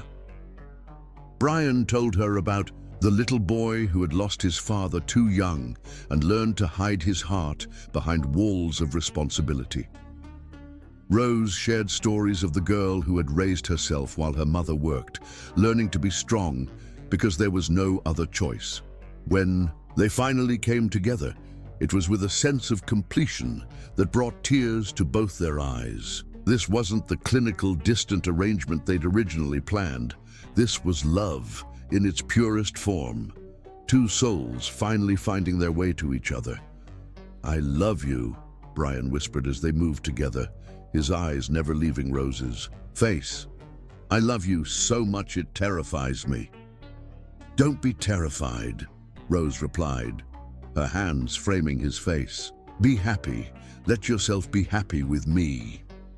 "I am happy," Brian said, wonder in his voice. "For the first time in 5 years, I'm completely, unreservedly happy." Afterward, they lay tangled together in Brian's bed, Rose's head on his chest as he traced lazy patterns on her bare shoulder. The babies were active, making small movements that both parents could feel. "They know," Rose said with a soft smile, placing Brian's hand on her belly where one of the babies was shifting. "They know their parents finally figured it out." Brian pressed a kiss to the top of Rose's head. "I want to be a good father to them and a good husband to you. I know I've made mistakes." "We both have," Rose interrupted gently. "But we're here now, together. That's what matters." "I want to tell you about Sarah," Brian said quietly. "I want you to understand what happened, why I was so afraid." Rose lifted her head to look at him. "You don't have to." "I do," Brian insisted. "You deserve to know everything." For the next hour, Brian told Rose about his relationship with Sarah, how they'd met at a charity function, their whirlwind courtship, the plans they'd made for their future together. He told her about the night Sarah died, how he'd been supposed to pick her up from dinner with friends but had stayed late at the office instead. "The other driver ran a red light," Brian said, his voice thick with old pain. "If I'd been there, if I'd picked her up like I was supposed to..." "It wouldn't have changed anything," Rose said firmly. "Brian, you can't blame yourself for something completely out of your control. I tried to tell myself that, but the guilt..." Brian shook his head. "I convinced myself I was cursed to lose everyone I loved, that caring about someone was the same as signing their death warrant." "And now?" Rose asked softly. "Now I realize that loving you is worth the risk," Brian replied, tightening his arms around her. "That a life without love isn't really living at all." Rose pressed a kiss to his chest, right over his heart. "I'm not going anywhere, Brian. Not tomorrow, not next year, not ever." "Promise me," Brian said, vulnerability clear in his voice. "I promise," Rose replied without hesitation. "You're stuck with me, Brian Cole, forever and always." As they drifted off to sleep in each other's arms, both Brian and Rose felt something they hadn't experienced in a long time: complete and utter peace. They'd found their way to each other through fear and doubt and their own stubbornness, but they'd made it. Outside their window, the lake reflected the moonlight like scattered diamonds, and in the distance, the city sparkled with the promise of tomorrow. But inside their bedroom, wrapped in each other's arms with their children growing between them, Brian and Rose had everything they'd ever need. They had love. Real, honest, terrifying, beautiful love. They had poetry and passion, dreams and determination. They had a future full of possibility and a present perfect in its imperfection. "Rose?" Brian whispered into the darkness as she began to drift off to sleep. "Thank you for teaching me how to love again," Rose smiled against his chest. "Thank you for being worth the wait." And in the quiet of their shared bedroom, with moonlight painting everything silver and their hearts finally at peace, they slept. The deep, contented sleep of two people who had found their home in each other's arms.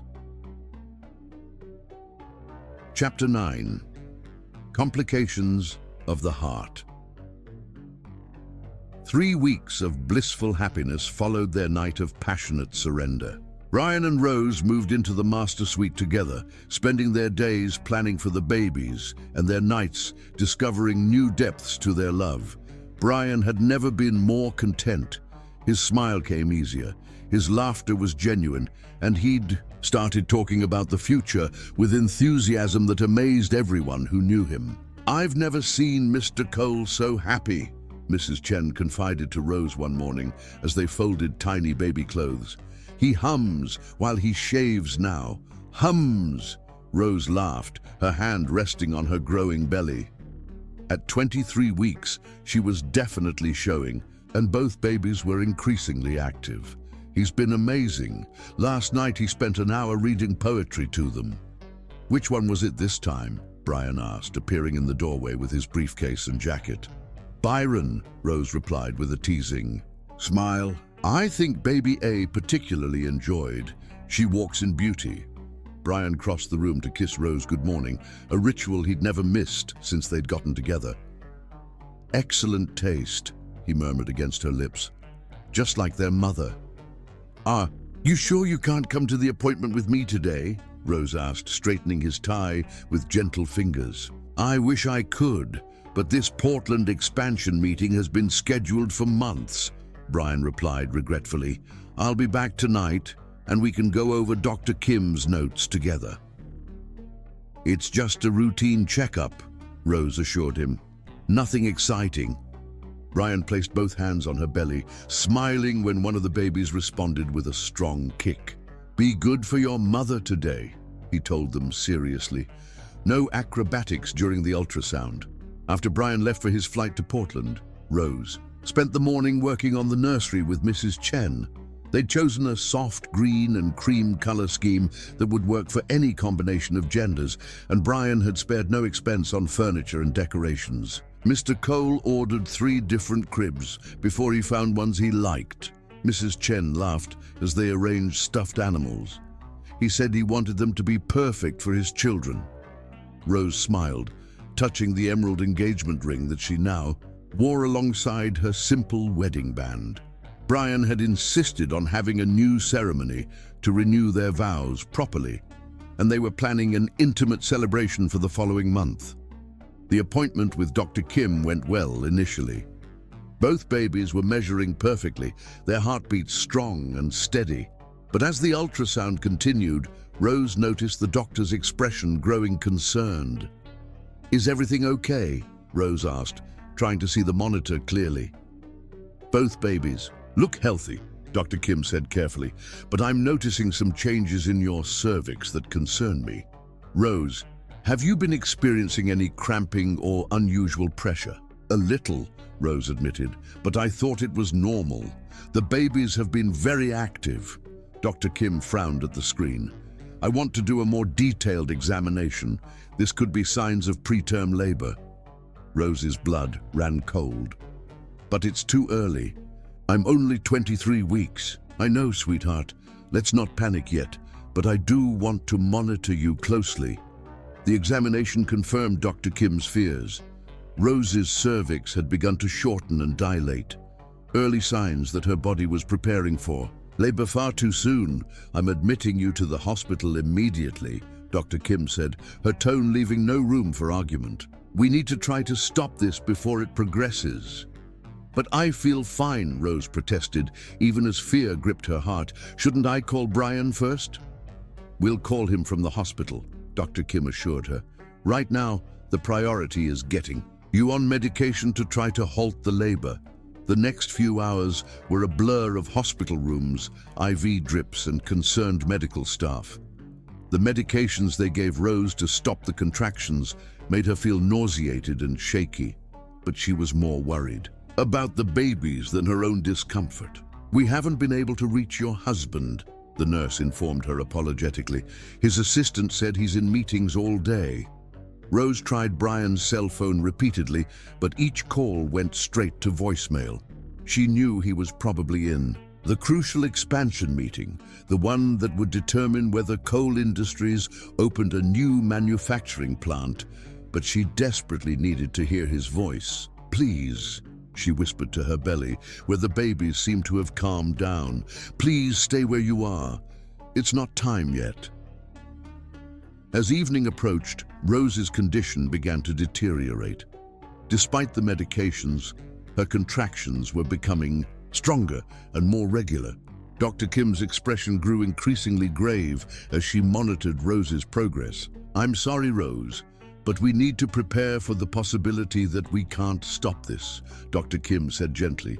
23 weeks is very early, but babies have survived at this gestation. We have an excellent NICU team. No, Rose said, tears streaming down her face. They're not ready. Brian isn't here. This isn't how it's supposed to happen. I know, sweetheart, but sometimes babies come on their own timeline.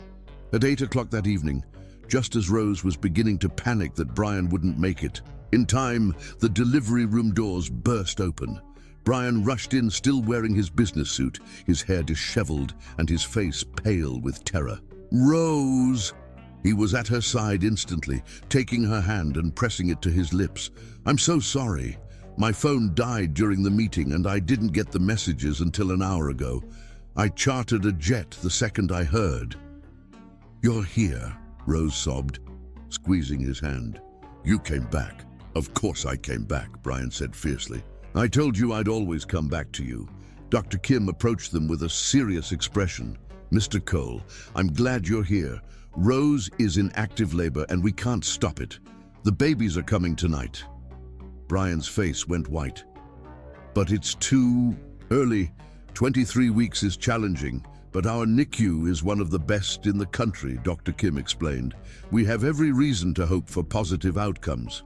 The next few hours were the most terrifying of both their lives. Rose's labor progressed rapidly, and despite excellent medical care, complications arose. Her blood pressure spiked dangerously, and during the delivery of the second baby, she began to hemorrhage. We're losing too much blood, one of the doctors called out urgently. Brian watched in horror as the delivery room exploded into activity, medical staff working frantically to save his wife's life. The babies, two perfect little girls, were whisked away to the NICU, but Brian couldn't focus on anything except Rose's pale face and the alarming amount of blood. Is she going to be okay? Brian demanded, his voice breaking. We're doing everything we can, Dr. Kim replied, but Brian could see the worry in her eyes. As Rose slipped in and out of consciousness, Brian held her hand and whispered desperate prayers. The irony wasn't lost on him. He'd spent months afraid of losing her, and now his worst nightmare was unfolding. Please don't leave me, he whispered against her hand. Rose, please. I can't do this without you. Our daughters need their mother. I need you. For a terrifying moment, Rose's eyes fluttered closed and her grip on his hand loosened. The monitors around her bed began beeping frantically, and Brian felt his world start to collapse. No, he said loudly, then louder. No, Rose, you promised me. You promised you wouldn't leave. Whether it was his voice, the excellent medical care, or sheer stubborn will, Rose's eyes slowly opened. Her gaze found Brian's face, and she managed a weak smile. Still here, she whispered. Brian broke down completely, sobbing with relief as he pressed his forehead to their joined hands. I thought I'd lost you. I thought, hey, Rose said softly, using what little strength she had to squeeze his hand. You're not getting rid of me that easily. We have babies to raise. 2 beautiful daughters, Brian said through his tears. They're so small, but they're fighters, just like their mother. Are they okay? Rose asked anxiously. They're perfect, Brian assured her. Tiny, but perfect. The doctors say they have every reason to be optimistic. As Rose was finally stabilized and moved to recovery, Brian sat beside her bed, holding her hand and watching her sleep. The fear of the last few hours had crystallized something important for him.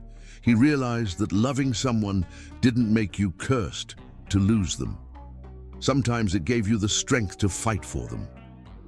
I love you, he whispered to his sleeping wife, and I'm going to spend the rest of my life making sure you never doubt that. In the NICU down the hall, 2 tiny girls fought their first battle for survival, surrounded by machines and medical equipment, but sustained by the love of parents who had found their way to each other despite impossible odds. The road ahead would be challenging, Premature babies faced weeks or months in the hospital, and every day would bring new worries and fears. But as Brian watched Rose sleep peacefully, her hand still clasped in his, he knew they could face anything as long as they faced it together. Love, he realized, wasn't about avoiding loss. It was about choosing to love completely despite the possibility of loss. And Rose had taught him that the risk was always worth it. Chapter 10. Love Uncontracted. 6 weeks later, Rose stood in the NICU holding her daughter Emma while Brian cradled Sophia. Both babies had grown stronger each day, defying the odds that premature infants faced. At nearly 30 weeks corrected age, they were finally healthy. Enough to go home. I can't believe this day is actually here, Rose whispered, gazing down at Emma's tiny, perfect face. At 4 pounds, she was small but mighty, with Brian's steel blue eyes and Rose's determined chin. Dr. Martinez says they're little miracles, Brian said softly, his finger tracing along Sophia's cheek. She was slightly smaller than her sister, but equally fierce, with Rose's dark curls and Brian's stubborn streak already evident in how she gripped his finger. The past 6 weeks had been the most challenging and transformative of both their lives. They'd spent every possible moment at the hospital, learning to feed the twins through tiny tubes, monitoring their breathing, celebrating every ounce of weight gain like a major victory. "Are you sure you're ready for this?" Dr. Kim asked as she completed the final discharge paperwork. 2 preemie babies is a lot of work, even with help. "We're ready," Rose said confidently, though she felt a flutter of nerves. "We've been preparing for weeks. You have an excellent support system," Dr. Kim noted, smiling at Brian, who was attempting to figure out the car seat straps with engineering precision. "And these little ones are fighters. They're going to be just fine." The drive home was the slowest and most careful of Brian's life. He drove 15 miles under the speed limit, while Rose sat in the back between the car seats, monitoring every breath the babies took. "They're fine," Rose assured him for the 10th time when she caught him checking the rearview mirror again. "Oh no," Brian replied, though his knuckles were white on the steering wheel. "I just want to get our girls home safely." When they pulled through the gates of the estate, Rose gasped. The entire front of the house was decorated with pink and lavender balloons, and a banner reading, "Welcome home, Emma and Sophia," stretched across the entrance. Mrs. Chen rushed out to greet them, tears streaming down her face. "My babies are finally home," she exclaimed, though she was careful to speak softly so as not to startle the infants. The nursery had been completely reorganized during the twins' hospital stay. 2 identical cribs now sat side by side, surrounded by every piece of baby equipment known to humanity. Brian had apparently been stress shopping online during the long NICU days. "You bought 3 different bottle warmers," Rose observed with amusement. "I wanted to be prepared," Brian said defensively, "and that bouncy seat was rated highest for reflux issues." Rose kissed his cheek tenderly. "You're going to be an amazing father." "I'm terrified I'll break them," Brian admitted as they settled the babies in their cribs. "They're so small. They're stronger than they look," Rose reminded him. "Besides, we'll figure it out together."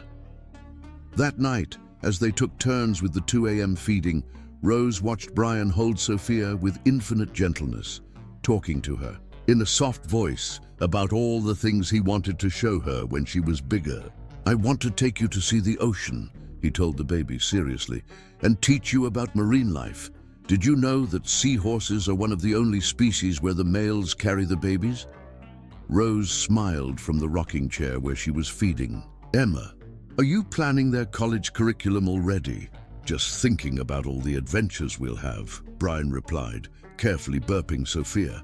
"Family vacations, teaching them to swim in the lake, reading bedtime stories." "Speaking of stories," Rose said softly, "I have something for you." She reached into the side table drawer and pulled out a leather-bound book.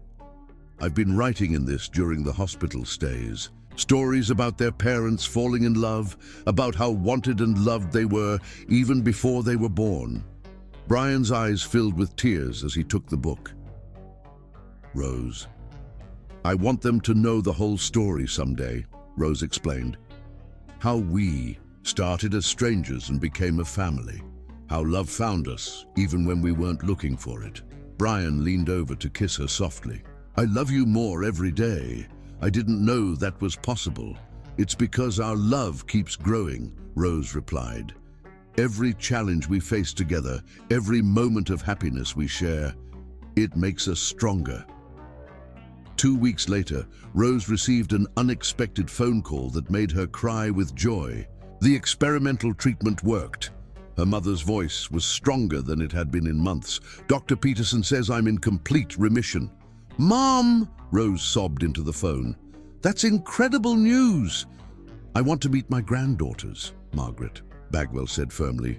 "I'm booking a flight to Seattle tomorrow." When Rose's mother arrived and held her granddaughters for the first time, she looked at Brian with deep gratitude. "Thank you," she said simply, "for taking care of my daughter and giving me the chance to meet these beautiful babies." "Thank you for raising such an amazing woman," Brian replied sincerely. "I can see where Rose gets her strength." Margaret smiled, bouncing Emma gently. "She gets her stubbornness from me too. It's what kept her fighting for this family." A month later, Brian surprised Rose by announcing that he'd planned their real wedding for the following Saturday. "But the babies," Rose protested. "Will be there," Brian said firmly. "Mrs. Chen and your mother will help, and I've hired a team of baby nurses just in case. Rose, I want to marry you surrounded by our family, all of it."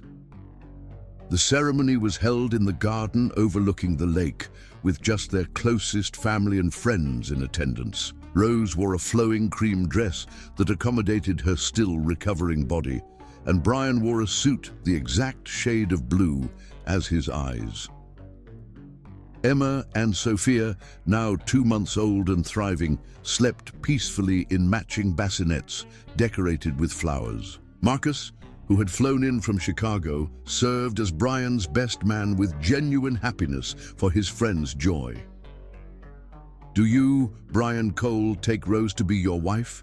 the minister asked.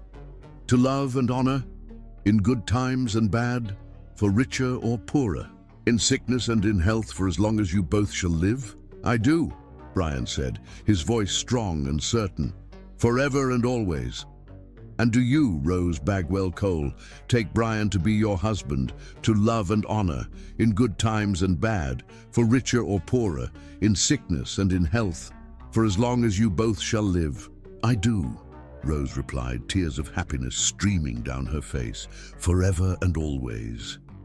When they kissed as husband and wife, really and truly this time, their daughters seemed to sense the moment's importance, stirring slightly in their sleep, as if offering their own blessing.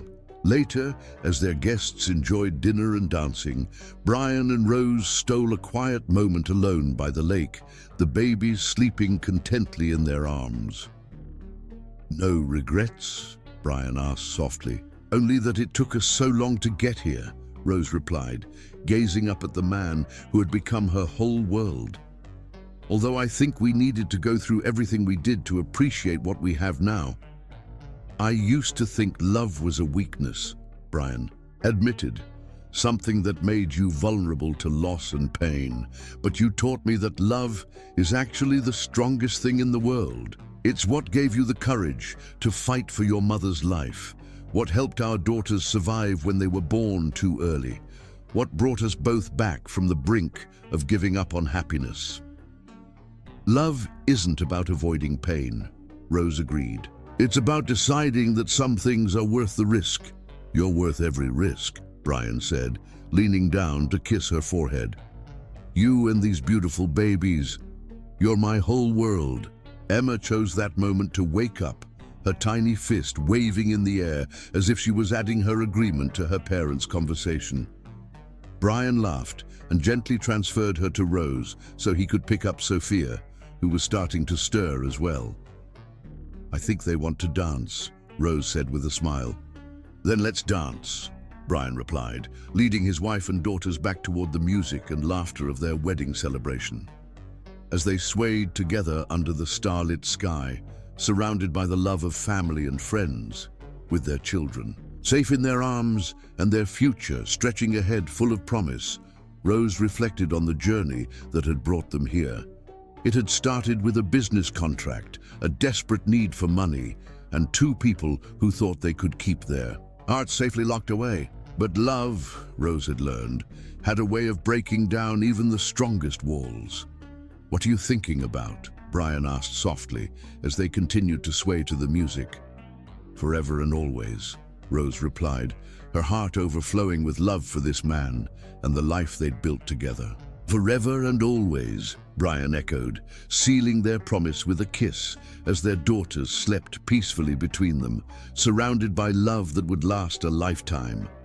The contract that had brought them together was long since torn up and forgotten. What remained was something far more precious, a love freely given, wholly received, and strong enough to withstand anything life might bring their way. And that was worth more than any fortune in the world.